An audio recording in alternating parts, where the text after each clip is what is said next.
ஆச்சி பாதாம் ட்ரிங்க். ஆச்சி பாதாம் ட்ரிங்க் ஒன்னு வாங்கினா ஒன்னு ஃப்ரீ. மத்திய உள்துறை அமைச்சர் அமித்ஷா அதிமுக பொதுச் செயலர் எடப்பாடி பழனிசாமி இடையேயான சந்திப்பு மீண்டும் அதிமுக பாஜக கூட்டணி அமைவது கிட்டத்தட்ட உறுதியாகியுள்ளதாகவே அரசியல் வட்டாரங்களில் கூறப்படுகிறது. மீண்டும் இந்த கூட்டணி அமைவதற்கு சில காரணங்களும் இந்த கூட்டணிக்காக சில நிபந்தனைகளும் விதிக்கப்பட்டிருப்பதாக பேசப்படுகிறது. அது குறித்து விரிவாக பார்க்கலாம்.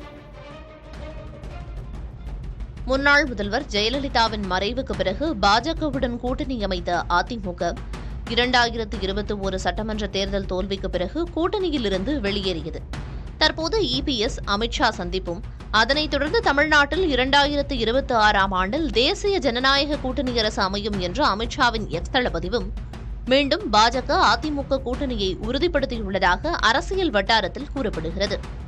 மீண்டும் பாஜகவுடன் அதிமுக கூட்டணி செல்வதற்காக முக்கிய காரணமாக திமுகவின் தொடர் வெற்றிகள் கூறப்படுகிறது. இதனால் கம்யூனிஸ்ட் கட்சிகள், விடுதலை சிறுத்தைகளுடன் கூட்டணிக்கு அதிமுக முயற்சித்த நிலையில் அது பலன் கொடுக்காததால் அதிமுகவின் கூட்டணி வாய்ப்புகள் சுருங்கியதாக சொல்லப்படுகிறது. 2021 சட்டமன்ற தேர்தலில் திமுக தலைமையிலான கூட்டணி 37.7 விழுக்காடு வாக்குகளை பெற்ற நிலையில் அதிமுக பாஜக பாமக கூட்டணி 33.29 விழுக்காடு வாக்குகளை பெற்றது.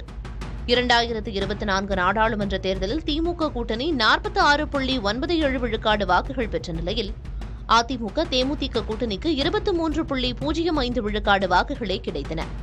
பாஜக பாமக அமமுக அடங்கிய கூட்டணி 18.28 விழுக்காடு வாக்குகளை பெற்றது.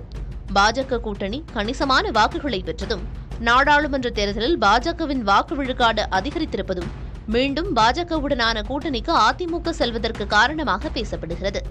அதேபோல் எடப்பாடி பழனிசாமி தனக்கு நிகராக விஜயை வைத்து பேச்சுவார்த்தை நடத்த விரும்பாததால் தமிழக வெற்றிக் கழகத்துடனான கூட்டணியும் அமையவில்லை என அதிமுக வட்டாரங்கள் தெரிவிக்கின்றன.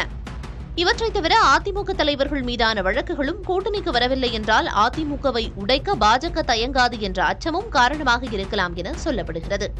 பாஜகவுடனான கூட்டணிக்கு அதிமுக சில நிபந்தனைகளை விதித்திருப்பதாகவும் அக்கட்சி வட்டாரங்கள் தெரிவிக்கின்றன. குறிப்பாக கூட்டணி விவகாரங்களுக்காக பாஜகவில் உயர்மட்ட வழிகாட்டுதல் குழுவை அமைக்க வேண்டும் எனவும் அதன் அதிகாரம் பாஜக மாநில தலைவர் அண்ணாமலையை விட அந்த குழுவினருக்கே அதிகமாக இருக்க வேண்டும் எனவும் நிபந்தனை விதிக்கப்பட்டதாகவும் அதிமுக பாஜக தேசிய தலைமையோடு நேரடியாக பேசுகிறது என்கிற எண்ணத்தை ஏற்படுத்தும் என்பதற்காகவே இந்த நிபந்தனை என்றும் அக்கட்சி வட்டாரங்கள் கூறுகின்றன. அதிமுக பாஜக கூட்டணி அமையும் பட்சத்தில் அது திமுகவின் தொடர் வெற்றிகளுக்கு முற்றுப்புள்ளி வைக்குமா என்பது 2026 சட்டமன்ற தேர்தல் முடிவுகளில்தான் தெரியவரும். ஆச்சி பாதாம் ட்ரிங்க். ஆச்சி பாதாம் ட்ரிங்க் ஒன்னு வாங்கினா ஒன்னு ஃப்ரீ.